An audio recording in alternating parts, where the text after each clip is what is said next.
KPM.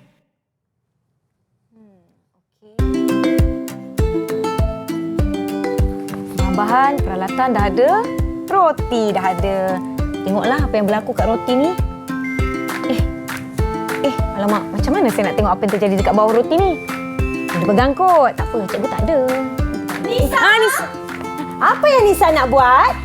Cikgu minta maaf, saya nak tengok apa yang jadi dekat roti tu, jadi saya cuba nak balikkan dia. Tak boleh. Perbuatan tu akan menyebabkan keputusan berlaku perubahan pada keputusan eksperimen kita nanti. Oh, maafkan saya cikgu. Lepas ni saya janji saya tak pegang dah bahan-bahan eksperimen kita. Tapi semuanya dah cukup cikgu. Saya rasa kita boleh mulakan eksperimen kita. Jom.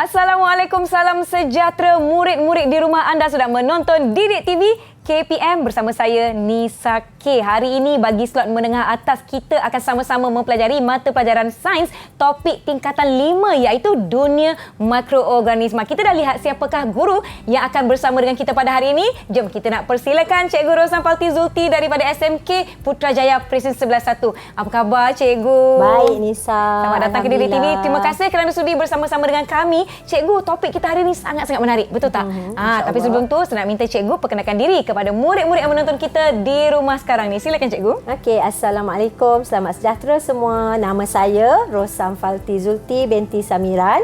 Kenali saya dengan Cikgu Rosam sahaja. Baik. Hari ini kita akan belajar Sains Tingkatan 5 Bab 1, 1.1 Dunia Mikroorganisma. Wah, satu topik yang menarik sebab saya terbayang-bayangkan kalau mikroorganisma ni, adakah macam kulat-kulat pada makanan? Kita akan tahu selepas ini. Tapi Cikgu, betul. apa yang kita nak fokus dalam topik dunia mikroorganisma kita ni Cikgu? Okey, so Boleh Cikgu, silakan. Okey, untuk hari ini kita akan mempelajari dunia mikroorganisma di mana murid boleh berkomunikasi mengenai mikroorganisma, menjalankan eksperimen bagi menunjukkan kewujudan mikroorganisma dan menjalankan eksperimen untuk mengkaji faktor yang mempengaruhi pertumbuhan mikroorganisma. Baik. Jadi hasil pembelajaran melalui akhir siaran, murid dapat pertama mengelaskan mikroorganisma kepada bakteria, fungi, protozoa, virus dan juga alga berdasarkan ciri seperti saiz, bentuk, habitat, cara pembiakan dan juga nutrisi. Okey, yang kedua, murid-murid dapat membandingkan pertumbuhan bakteria pada agar bernutrien untuk menunjukkan kewujudan mikroorganisma. Dan yang ketiga, membincangkan kesan nutrisi, kelembapan, cahaya, suhu dan nilai pH terhadap pertumbuhan mikroorganisma. Itu yang Nisa kita nak belajar hari ini. Saya pasti murid-murid di rumah semuanya sudah bersedia dengan buku nota masing-masing, dengan buku teks masing-masing. Jom Cikgu, kita teruskan. InsyaAllah. Terima kasih Nisa. Jadi sebelum kita melangkah ke lebih mendalam mengenai dunia mikroorganisma, kita perlu tahu apa definisi mikroorganisma.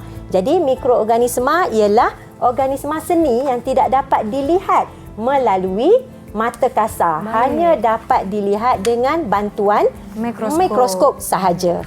Okey, jadi apa itu pula flora normal? Okey, flora normal merupakan mikroorganisma yang ditemukan pada organisma seperti haiwan, manusia yang tidak menyebabkan penyakit. Okey, kita boleh tengok flora normal pada manusia yang terdapat pada uretra, bahagian atas salur pernafasan, kita ada pada bahagian kulit dan juga usus kecil. Ini adalah contoh flora normal pada manusia. Dan ini gambar yang menunjukkan flora normal pada manusia. Contohnya kita ada Lactobacillus species, kita ada Streptococcus species, Corynebacterium species, Staphylococcus species dan juga E. coli. Okey, dan seterusnya kita masuk kepada subtopik untuk pengelasan mikroorganisma. Kita ada 5 Nisa. 5 baik. Mikroorganisma. Nak kena catat ni. Ya, pertama kita ada fungi. Okey, kita ada alga, kita ada protozoa, kita ada bakteria dan juga yang terakhir virus. Dan kita tengok setiap satu dari segi saiz, bentuk, cara pembiakan dan juga nutrisi. Okey, untuk fungi ataupun kulat ni saiznya berbeza-beza. Ada yang fungi makroskopik dan juga fungi mikroskopik. Fungi makroskopik ni seperti contohnya cendawan yang kita boleh nampak dengan mata kasar. Dan fungi mikroskopik contohnya yeast yang berukuran 10 hingga 100 mikrometer dan hanya kita boleh lihat melalui bantuan mikroskop. Baik. Okey, dan seterusnya kita tengok bentuk fungi. Yang pertama, kalau fungi unisel seperti yeast, bentuknya sfera kecil. Boleh lihat dalam rajah fungsi untuk fungi unisel yeast yang berbentuk sfera kecil, dan fungi multisel biasanya daripada bentuk sporangium. Yang berbentuk sfera, dan juga hifa yang berbentuk berbenang. Ini adalah bentuk untuk fungi. Dan kita ada nutrisi. Macam mana fungi atau kulat ini memperoleh nutrien. Okey, kalau fungi saprofit memperoleh nutrien daripada organisma yang telah mati ataupun reput. Kalau fungi parasit memperoleh nutrien daripada perumahnya. Itu adalah nutrisi untuk fungi. Baik, macam menakutkan pula cikgu. Tapi hanya tidak ya. Ya tak, kita perlu seronok untuk mengetahui di mana-mana sebenarnya ada mikroorganisma dan ada langkah yang perlu kita ambil selepas itu. Betul. Okey, dan habitat untuk fungi, habitat mikroorganisma fungi biasanya dikaitkan dengan nutrisi mikroorganisma itu sendiri. Jadi fungi ni biasanya kita nampak di bahan yang reput yang terlampau banyak, tinja najis, kulit haiwan dan juga makanan. Dan fungi ni sesuai tumbuh di persekitaran yang gelap dan juga lembap. Itu untuk habitat fungi. Dan macam mana fungi ni membiak? Dan pembiakan untuk fungi unisel seperti yeast membiak secara aseks. Ada pertunasan. Dan fungi multisel seperti muka membiak secara aseks melalui pembentukan spora dan membiak secara seks melalui konjugasi. Dan seterusnya kita tengok kategori kedua, alga. Alga ni mempunyai saiz yang berbeza-beza. Ada alga makroskopik dan ada alga mikroskopik. Dan kita ada bentuk atau struktur asas alga ni yang mana kita boleh nampak contoh Chlamydomonas species dan juga Spirogyra species merupakan struktur asas untuk alga. Dan alga ni berbeza dengan kulat sebab kebanyakan alga mempunyai klorofil. Sebab itulah warna hijau. Dan bila ada klorofil menyebabkan berlakunya proses fotosintesis. Dan habitat alga, air tawar, air masin, tanah lembap, kulit pokok yang terdedah kepada cahaya matahari. Ini adalah cara pembiakan untuk alga. Melalui belahan dedua dan juga melalui konjugasi. Dan saiz bentuk untuk protozoa pula. Kita ada contoh, ada paramecium dan juga ameba. Paramecium berbentuk seperti selipar dan ameba ni bentuk dia tidak ada bentuk yang tetap sebab bentuknya sentiasa berubah-ubah semasa bergerak. Dan untuk protozoa, nutrisinya contoh untuk gambar yang diberi adalah ameba yang menggunakan unjuran sitoplasma yang kita panggil pseudopodium ataupun kaki palsu untuk bergerak dan mengepung makanan semasa fagositosis. Dan kita ada protozoa, cara pembiakan dan habitat protozoa. Kita ada bakteria dan bakteria ni ada pengelasan berdasarkan bentuk asas bakteria itu sendiri. Dan kita ada struktur asas bakteria yang mana ada dinding sel, kapsul, flagellum, bahan genetik dan juga sitoplasma. Dan ada nutrisi, membran sel cikgu? Ya, membran sel. Dan untuk nutrisi, sesetengah bakteria ni parasit dia dapatkan daripada perumah. Kalau bakteria saprofit dia dapatkan daripada organisma yang telah mati. Dan habitatnya juga di mana? Di udara, air, tanah dan juga di kesemua organisma dan bahan yang mereput. Baik. Untuk pembiakan secara seks, belahan dua, dan secara seks, konjugasi.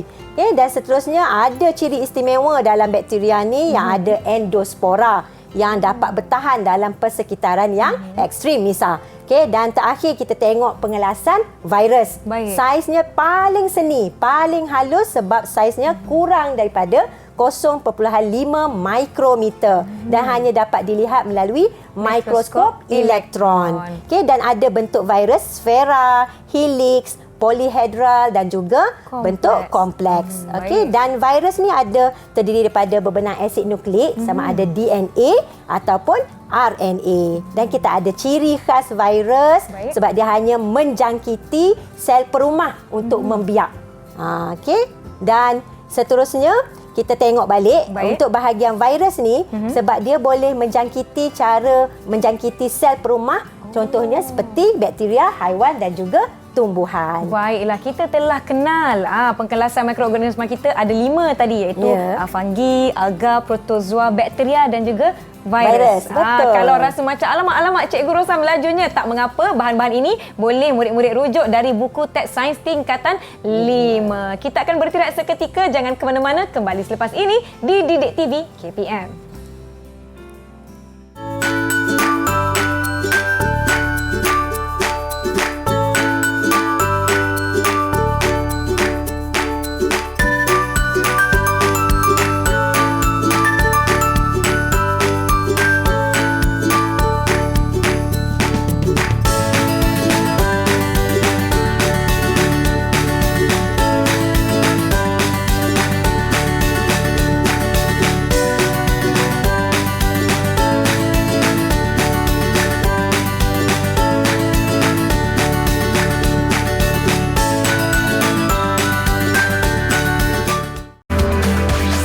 Didik TV KPM. Kembali menonton slot menengah atas di Didik TV KPM bagi mata pelajaran Sains bab tingkatan 5 Dunia Mikroorganisma. Nampaknya murid-murid kita di rumah cikgu dah bersedia untuk mengambil catatan tentang eksperimen yang akan kita lakukan bersama-sama. Silakan cikgu. Okey, terima kasih Nisa. Dan seterusnya kita lihat untuk mengetahui kewujudan mikroorganisma. Okey, bagi eksperimen ini tujuannya adalah untuk membandingkan pertumbuhan bakteria pada agar-agar nutrien steril yang dicoret dalam 3 keadaan. Okey, pertama, jari tangan yang tidak dibasuh. Kedua, jari tangan setelah dibasuh dengan air sahaja. Ketiga, jari tangan setelah dibasuh dengan sabun dan air. Okey, ini adalah eksperimen tingkatan 5 yang menunjukkan kewujudan mikroorganisma bergantung kepada bahagian-bahagian yang kita sebut 3 perkara tadi. Jadi, apa penyataan masalah? Bagaimanakah tahap kebersihan jari tangan yang mencoret permukaan agar-agar nutrien steril mempengaruhi kadar pertumbuhan bakteria pada permukaan agar-agar nutrien steril tersebut? Ini adalah penyataan masalah. Dan kita tengok hipotesis. Apa jangkaan awal eksperimen? Apabila tahap kebersihan jari tangan yang mencoret permukaan agar-agar nutrien steril bertambah, pertumbuhan bakteria pada permukaan agar-agar nutrien steril itu akan berkurang. Jadi ada 3 perbezaan pemboleh ubah. Untuk pemboleh ubah dimanipulasikan, kita ada kebersihan jari tangan yang mencoret agar-agar nutrien steril. Untuk bergerak balas, kita ada bilangan koloni bakteria pada agar-agar nutrien steril. Dan pemboleh ubah yang dimalahkan adalah suhu persekitaran. Okay, dan bahan yang diperlukan untuk kewujudan mikroorganisma, agar-agar nutrien steril, pita selofan dan kita ada pen penanda. Dan radas, kita ada 4 piring Petri yang kita tandakan dengan A, B, C dan D. Dan silinder penyukat yang digunakan untuk eksperimen ini. Macam mana kita nak lakukan kewujudan mikroorganisma? Okay, pertama, kita sediakan susunan radas A, B, C, D untuk piring Petri. Dan coret seluruh permukaan agar-agar nutrien steril dalam piring Petri A itu dengan jari yang tak dibasuh. Kemudian kemudian kita basuh tangan dengan air sahaja dan kita coret permukaan agar-agar nutrien dengan kita labelkan piring Petri tersebut dengan B. Okay, dan seterusnya kita ulang balik dengan basuh tangan dengan sabun dan air. kita coret pada permukaan agar-agar nutrien steril dan kita labelkan piring Petri itu sebagai piring C. Petri C. Baik. Dan piring Petri D kita tidak langsung sentuh sebab kita nak tengok macam mana sebagai eksperimen kawalan untuk eksperimen ini. Dan kita kena tutup piring Petri A, B, C, D ni dan kita kena lekatkan dengan pita selofan dan kita kena terbalikkan setiap piring Petri itu. Jadi ketiga-tiga untuk A, B, C, D tadi kita kena simpan secara terbalik selama 3 hari dalam almari yang gelap. Selepas 3 hari baru kita keluarkan piring Petri A, B, C dan D untuk kita lihat keputusan. Jadi untuk eksperimen ni kita perlu perhatikan koloni bakteria yang ada pada setiap piring Petri. Dan murid-murid perlu catat sama ada piring Petri itu ada terdapatnya koloni yang banyak, yang sedikit ataupun langsung tiada koloni. Okey, dan kita nak tahu macam mana. Okey, jadi daripada eksperimen ni kita boleh nampak yang ni saya dah sediakan awal. Okey, kita ada A dicoret dengan jari tangan yang tidak dibasuh. Macam mana keputusan dia? Yang A, okey, kita boleh lihat sangat banyak pertumbuhan mikroorganisma yang menunjukkan koloni yang paling banyak pada piring Petri A, iaitu piring yang kita coret dengan jari yang tidak dibasuh. Bayangkan. Okey, ni yang A. Kemudian kita tengok yang B. Yang B, piring Petri apa tadi? Dengan jari yang dibasuh hanya menggunakan air, cikgu. Yang ni B yang hanya menggunakan air sahaja. Terdapatnya koloni tapi koloninya kurang sikit berbanding dengan yang A tadi. Baik, masih banyak tapi kurang berbanding A. Kemudian kita lihat piring Petri C. Piring Petri C tadi yang menggunakan cuci tangan menggunakan sabun dan juga air, cikgu. Yang kita gunakan sabun dan air. Ada koloni yang sedikit berbanding A dan B tadi. Okay? Dan D yang kita tak coret langsung dengan sebarang jari dalam sebarang keadaan dan tiada koloni yang tumbuh. Okey, maknanya ada perbezaan dalam empat piring Petri ini yang menunjukkan pertumbuhan koloni. Okey, dia adalah berdasarkan kepada tahap kebersihan jari tersebut.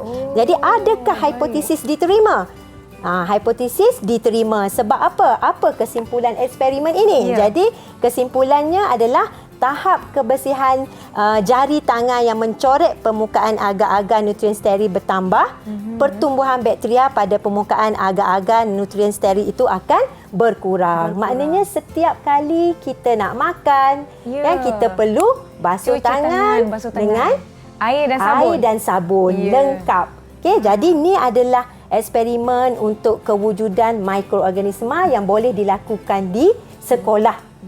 Kalau di rumah, Nisa dan murid-murid juga boleh melihat pertumbuhan mikroorganisma. Jom kita buat, Nisa. Jom, saya tak sabar. Murid-murid di rumah nampaknya semua dah bersedia. Macam mana ni cikgu nak buat eksperimen ni? Jom kita lakukan bersama-sama. Okey, jadi yang pertama kita perlu ada bekas yang berisi air. Berisi air, baik. Bekas berisi air. Sebab ni kita nak tengok dari segi faktor kelembapan dan kita kaitkan terus apa faktor yang mempengaruhi pertumbuhan mikroorganisma dengan kewujudan mikroorganisma itu. Dan seterusnya kita ada roti.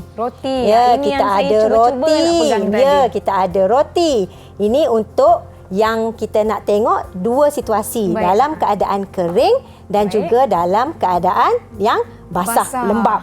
Jadi sebelum kita mula kita kena pakai dulu sarung tangan. Jom.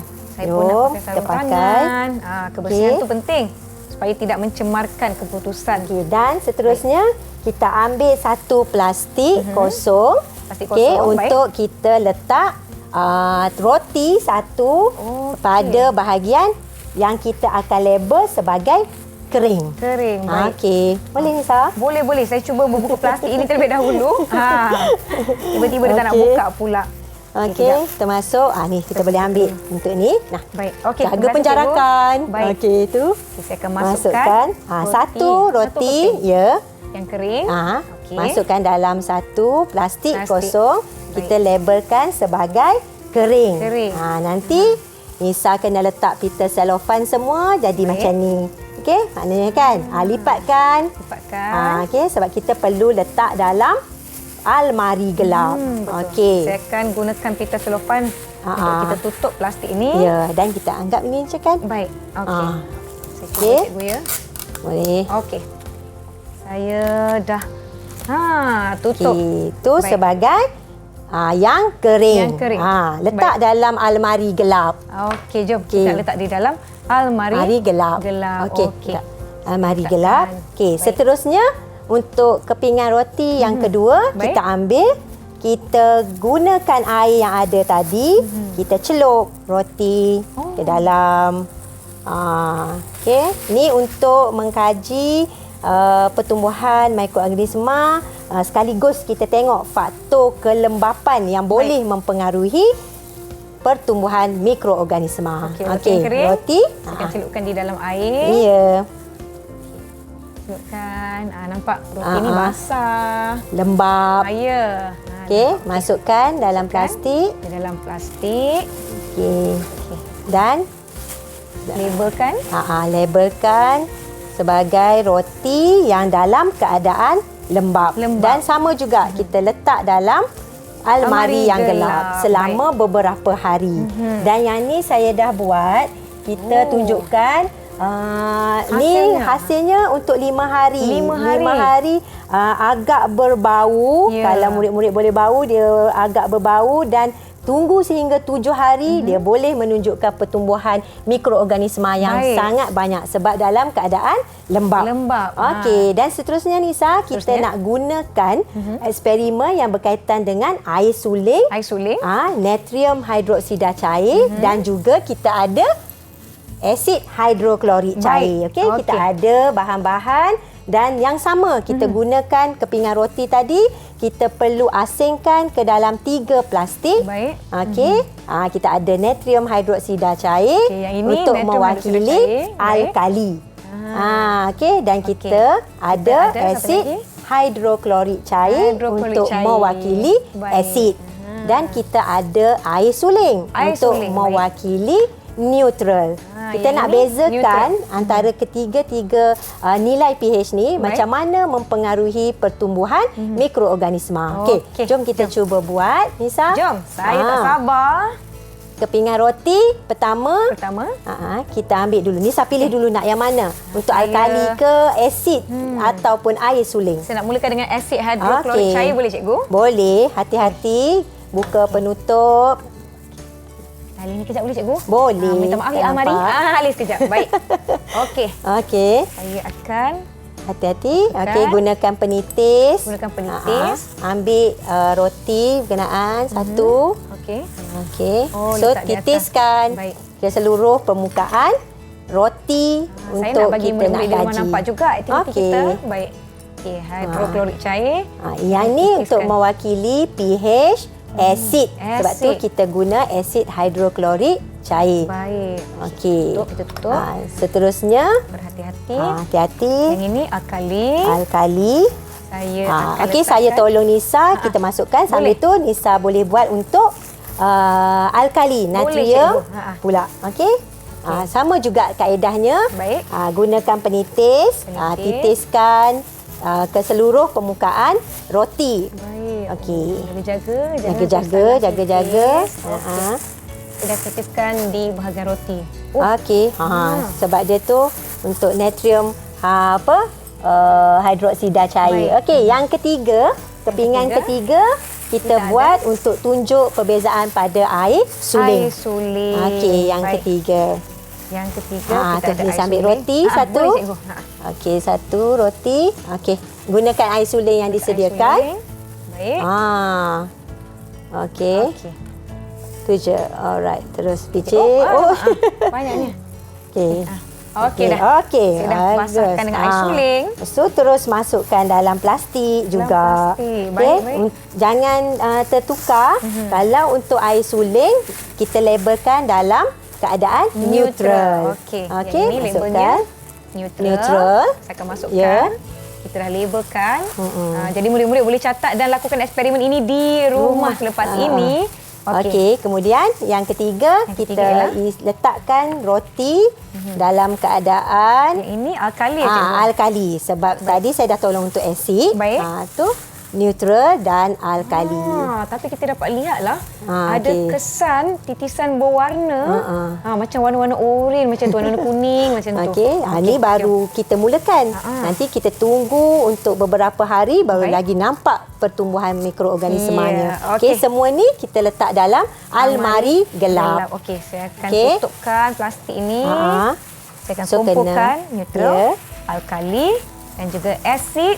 Semua sekali ini saya akan masukkan di dalam almari Gelap selama beberapa hari. Baik. Okey? Okey. So itu saja untuk kita tengok macam mana pertumbuhan mikroorganisma Baik. dalam segi keadaan lembab, Lembab, kering, kering dan okey, dan juga untuk bahagian apa tadi pH kita pH, ada alkali, asid dan juga neutral. neutral. Cikgu, saya ada soalan. Apa Ya. peringatan yang perlu diberi kepada murid-murid? Apa yang mereka perlu betul-betul ingat selepas melakukan eksperimen, cikgu? Okey, sebab kita dah gunakan banyak bahan kimia. Betul. Yang penting selepas eksperimen yang kita jalankan, kita kena basuh tangan dengan air dan juga sabun.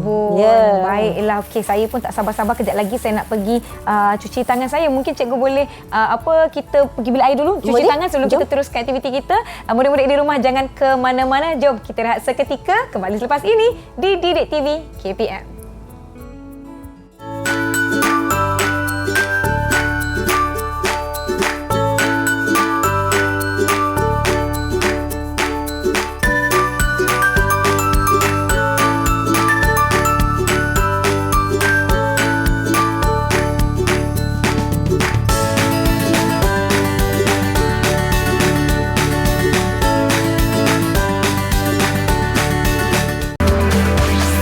Didik TV KPM.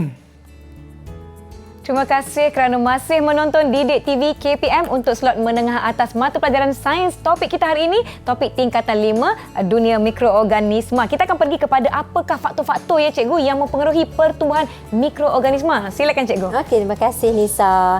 Okey, selepas kita dah buat eksperimen tadi, Baik. kita boleh kaitkan apa yang Nisa buat tadi tu dengan tajuk yang seterusnya ni. Baik. Okey, apa faktor-faktor yang mempengaruhi pertumbuhan mikroorganisma? Kita ada 5. Okey, yang pertama kita ada kelembapan. Baik. Yang kedua kita ada cahaya. Cahaya. Ketiga kita ada suhu. Keempat nilai pH dan yang kelima nutrien. Nutrien, baik. Maknanya yang kelima-lima ni adalah faktor yang boleh mempengaruhi pertumbuhan mikroorganisma. Baik. Okey, dan kita tengok secara terperinci untuk bahagian kelembapan. Okey, keadaan yang lembap sangat sesuai untuk pertumbuhan dan pembiakan baik. mikroorganisma. Sebab tu tadi bila kita buat roti, masukkan dalam air, Ya. bila kita simpan dalam almari gelap untuk Baik. beberapa hari, kita boleh lihat keputusannya ada terdapatnya pertumbuhan mikroorganisma. Mikroorganisma. Sebab apa? Sebab mikroorganisma ni sesuai untuk membiak, sesuai untuk tumbuh dalam keadaan yang lembab. Baik. Okey, dan seterusnya kita tengok kalau persekitaran yang kering menyebabkan mikroorganisma kurang aktif dan merencatkan pertumbuhan. Dan faktor yang kedua iaitu cahaya. Mikroorganisma seperti alga, yang ada klorofil perlukan cahaya matahari untuk jalankan proses fotosintesis. Manakala mikroorganisma seperti kulat, bakteria tumbuh dengan lebih baik dalam keadaan yang gelap. Dan pendedahan kepada cahaya ultra ungu, contohnya cahaya matahari tu dapat membunuh mikroorganisma. Sebab tu tadi kalau Nisa tengok masa kita buat eksperimen, roti-roti tu semua kita letak dalam almari yang gelap. Sebab apa? Sebab mikroorganisma seperti kulat dan bakteria tu sesuai untuk tumbuh, sesuai untuk membiak dalam keadaan yang gelap. Okey, dan seterusnya kita lihat pada faktor yang ketiga, faktor suhu. Okey, kalau suhu 35 darjah Celsius hingga 40 darjah Celsius merupakan suhu optimum bagi pertumbuhan mikroorganisma. Baik. Jadi Nisa, saya nak tanyalah, apa Okey. yang Nisa faham tentang penyataan suhu 35 darjah Celsius hingga 40 darjah Celsius merupakan suhu optimum untuk pertumbuhan mikroorganisma? 35 darjah Celsius hingga 40 darjah Celsius ni suhu bilik, cikgu. Ya, betul. Saya rasa apa yang saya faham, suhu ini merupakan suhu yang sesuai untuk pertumbuhan mikroorganisma. Betul tak, cikgu? Ya, betul. Saya bagi bintang pink yang special ni untuk Nisa. Bintang pink untuk saya. Maksudnya suhu 35 hingga suhu 40 darjah Celsius suhu optimum, suhu yang sesuai untuk pertumbuhan mikroorganisma. Macam mana pula dengan keadaan suhu yang rendah? Kalau suhu yang terlalu rendah, seperti yang terdapat dalam peti sejuk, ya. boleh merencatkan pertumbuhan mikroorganisma.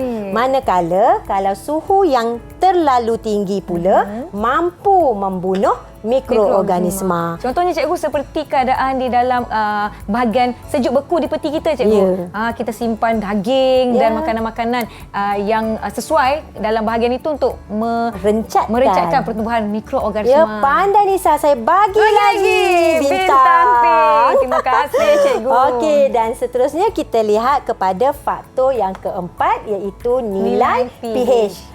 Nilai pH maknanya kita nak tengok perbezaan kepada keadaan keasidan.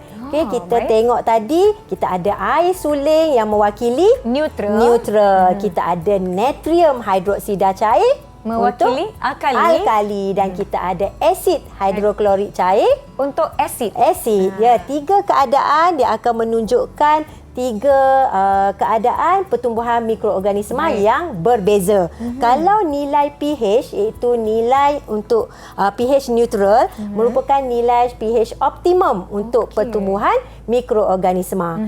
Sebab tu, kalau dari segi piring Petri, eksperimen yang disediakan piring Petri untuk neutral, kita boleh lihat ada pertumbuhan mikroorganisma. Sebab apa tadi kita kata? Sebab nilai pH, pH neutral merupakan pH yang optimum, yang sesuai untuk pertumbuhan mikroorganisma. Beza pula dengan keadaan pH yang berasid ataupun beralkali. Mungkin ada sebahagian mikroorganisma yang dapat hidup dalam keadaan asid dan juga beralkali. Okey, kita tengok apa yang telah dilakukan. Ni yang saya dah buat sebelum ni. Untuk asid, kita boleh ada nampak sedikit saja sedikit koloni pertumbuhan mikroorganisma. Sama juga dengan alkali. Kita boleh nampak ada sedikit pertumbuhan mikroorganisma. Berbeza dengan yang neutral tadi. Yang banyak koloni pertumbuhan mikroorganisma.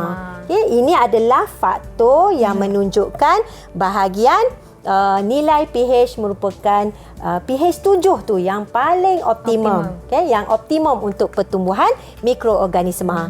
Dan kita ada nutrien. Nutrien kadar pertumbuhan mikroorganisma meningkat dengan kehadiran nutrien yang cukup. Kadar pertumbuhan mikroorganisma akan terencat walaupun dengan kehadiran nutrien kalau faktor lain seperti kelembapan, cahaya, suhu, nilai pH adalah terhad. Maknanya, cikgu, dia tidak boleh bergantung hanya pada nutrien, kehadiran nutrien. Ya, dia melibatkan juga faktor-faktor yang lain. Dan kita ada pertumbuhan mikroorganisma, satu eksperimen yang nak menunjukkan kesan nutrien terhadap pertumbuhan Bacillus species. Jadi tujuan ni adalah untuk mengkaji kesan nutrien terhadap pertumbuhan Bacillus species. Apa penyataan masalah eksperimen ini adalah apakah kesan nutrien terhadap pertumbuhan Bacillus species. Dan hipotesis Bacillus species memerlukan nutrien untuk pertumbuhan. Dan kita ada pemboleh ubah. Ada 3 jenis pemboleh ubah, iaitu dimanipulasikan. Kita tengok kehadiran nutrien. Untuk bergerak balas, kita lihat bilangan koloni Bacillus species. Dan apa yang kita malakan, isi padu larutan kultur Bacillus species dan juga suhu persekitaran. Dan untuk eksperimen ini apa yang diperlukan? Bahan, larutan kultur, bakteria Bacillus species, agar-agar nutrien steril, agar-agar tanpa nutrien steril dan juga pita selofan. Dan radasnya adalah 2 piring Petri steril dengan penutup berlabel A dan B dan juga dawai gelung. Dan eksperimen ni sama seperti tadi yang kita buat, yang saya tunjukkan untuk bahagian piring Petri. Okey, pertama sediakan piring Petri yang ada 10 cm padu, agar-agar nutrien steril dan labelkan A. Kemudian kita ambil satu piring Petri lagi, kita letakkan agar-agar tanpa nutrien, kita labelkan B. Dan kita sterilkan dawai gelung, hujung dawai gelung tu dengan panaskan. Okey, dan kita alihkan hujung dawai gelung tu daripada nyalaan dan biarkan dawai gelung steril tu menyejuk pada suhu bilik. Dan kita perlu celup hujung dawai gelung ke dalam larutan kultur Bacillus species tersebut. Dan kita nampak gunakan hujung dawai gelung tersebut untuk melumurkan kultur bakteria secara zigzag ke atas agar-agar nutrien steril di dalam piring Petri A. Yang A tadi yang ada nutrien. Dan kita ulang balik langkah 2 hingga 5 untuk piring Petri B, iaitu yang tanpa nutrien. Dan tutup piring Petri A, tutup piring Petri B, lekatkan penutup pita selofan, kita terbalikkan. Dalam keadaan terbalik, kita simpan piring Petri A dan B dalam almari gelap selama 3 hari. 3 hari. Okey, dan selepas 3 hari kita keluarkan piring Petri dari almari dan kita perhatikan koloni bakteria dalam setiap piring Petri. Dan murid-murid di rumah perlu rekodkan pemerhatian dalam jadual. Tengok piring Petri dan catat sama ada tiada koloni yang sedikit atau koloni yang banyak. Jadi pemerhatian yang dilakukan yang dapat dilihat, okey, untuk piring Petri A, okey, kita boleh nampak piring Petri A yang ada nutrien, okey, sangat banyak. Okey, koloninya ni saya boleh nampak. Nampak cikgu banyak. Koloni yang banyak untuk nutrien, kehadiran nutrien dalam agar-agar. Berbeza dengan untuk piring Petri B, kehadiran nutrien dalam agar-agar tiada kehadiran nutrien. Kita boleh nampak tiada koloni. Okey, tiada koloni. Ni perbezaan yang ditunjukkan kepada bahagian piring Petri A dan piring Petri B. Nak menunjukkan kalau piring Petri yang ada nutrien menunjukkan koloni yang banyak, manakala piring Petri B yang tiada kehadiran nutrien dalam agar-agar menunjukkan tiada koloni dalam piring Petri tersebut. So, apa kesimpulan eksperimen ini?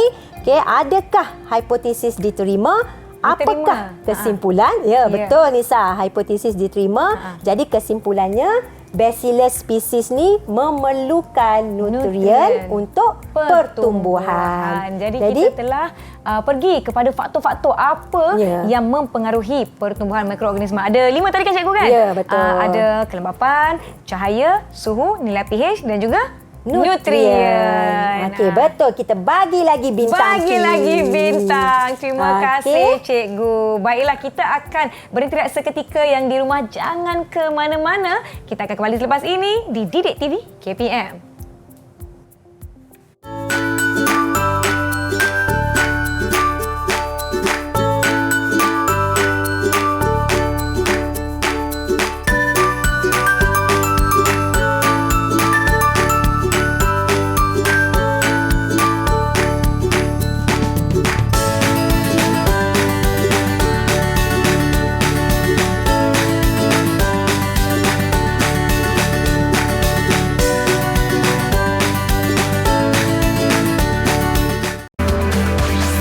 Didik TV KPM.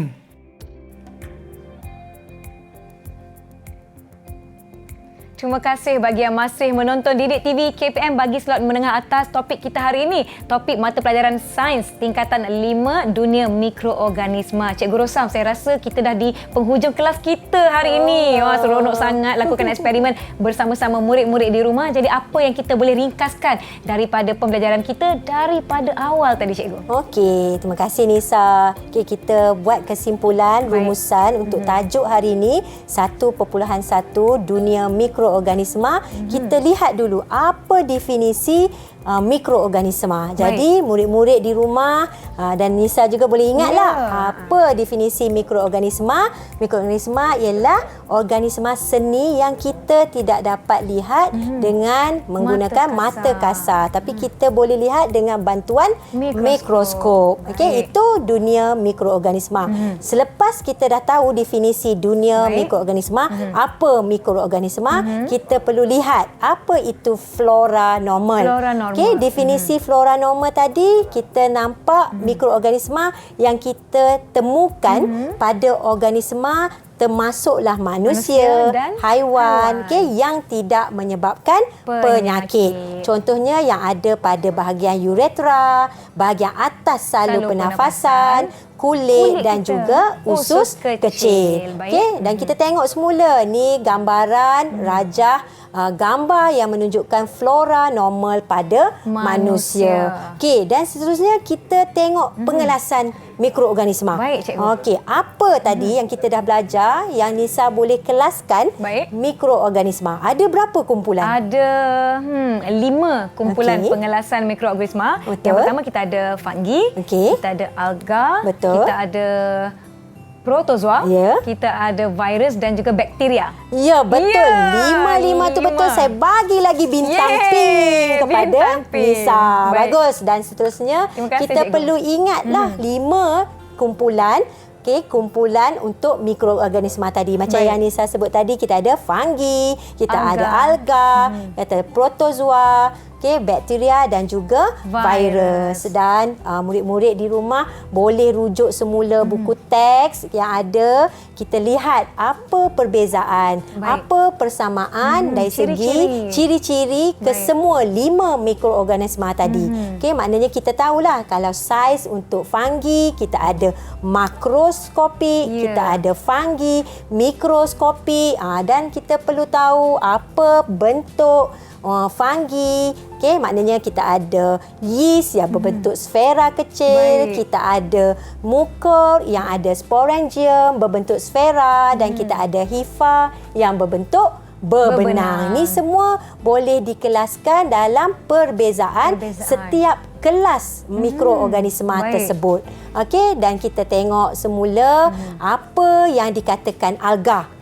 Alga pun salah satu mikroorganisma yang ada saiz yang berbeza-beza. Kita ada makroskopik yang kita dapat lihat dengan mata kasar. Apa contohnya? Kita ada alga laut. Dan alga mikroskopik yang saiznya kecil, iaitu 1 mikrometer hingga beberapa ratus mikrometer. Contohnya kita ada Spirogyra spesies dengan Chlamydomonas spesies. Dan kita tengoklah bentuk alga dan kita lihat balik nutrisi alga yang berbeza. Alga ni berwarna hijau disebabkan ada kloroplas, dan dalam kloroplas kita ada klorofil untuk menjalankan proses fotosintesis. Dan untuk pembiakan alga kita ada pembiakan S-seks dan juga pembiakan seks yang berbeza. Dan kita ada protozoa. Protozoa adalah kumpulan yang ketiga tadi kan. Kumpulan ketiga protozoa, contohnya kita ada paramecium, kita ada ameba. Dan paramecium ni kita lihat bentuknya seperti bentuk selipar. Dan kita nampak ada makronukleus, mikronukleus, ada vakuol makanan, vakul mengecut. Okey, dan juga kita boleh nampak adanya ameba spesies yang bentuknya berubah-ubah. Okey, dan kita lihat protozoa tadi, recap balik, ingat balik adanya pseudopodium ataupun kaki palsu. Kaki palsu. Sebab perlu bergerak ke arah makanan. Dan ameba ni akan mengepung makanan tersebut. Okey, dengan cara menggunakan pseudopodium. Dan seterusnya kita lihat bakteria. Bakteria pula kelas yang keempat. Bezanya berukuran saiznya 0.2 mikrometer hingga 10 mikrometer. Dan perlu penggunaan mikroskop cahaya kuasa tinggi. Kan? Dan kita lihat ada virus. Virus saiznya paling halus, paling seni. Dan virus ni macam sekarang kan COVID situasi, ini adalah ciri di mana virus tu. Dan kita tengok eksperimen kewujudan mikroorganisma dan kita lihat juga kan beza faktor-faktor yang boleh mempengaruhi pertumbuhan mikroorganisma. Okay. Dan murid-murid boleh lakukan eksperimen yang telah kita lakukan bersama-sama. Cikgu, selain daripada buku teks, bagaimana murid-murid nak mendapatkan bahan pembelajaran kita hari ini? Portal apa tu cikgu? Saya nak kena catat ni. Okey, semua murid-murid boleh lihat, boleh rujuk, ulang kaji melalui portal sumberku. Okey, dan supaya apa yang kita pelajari hari ini kita dapat ulang balik, yang penting insya-Allah dapat kejayaan yang cemerlang nanti. Murid-murid boleh ke pautan yang terpapar di skrin TV anda sebentar tadi. Cikgu, secara keseluruhannya pentaksiran buat saya yang telah melakukan aktiviti jawab soalan berapa bintang? Daripada awal pelibatan kelas kan, mula-mula jenaka tapi tak apa, yang penting kita dah beritahu kan roti tu tak boleh disentuh sebab akan menyebabkan perubahan keputusan eksperimen. Kesimpulannya saya bagi lagi bintang yang kelima. Terima kasih cikgu. Terima kasih, tahniah Nisa. Terima kasih kepada Cikgu Rosman Pauti daripada SMK Putrajaya Presin 11-1. Cikgu, mata pelajaran sains kita hari ini diharapkan apa yang kita bincangkan dengan murid-murid di rumah dapat membantu dan bermanfaat buat semua. Kita jumpa lagi di Didik TV KPM. Saya Nisa K. Terima kasih. Jumpa lagi. Terima kasih.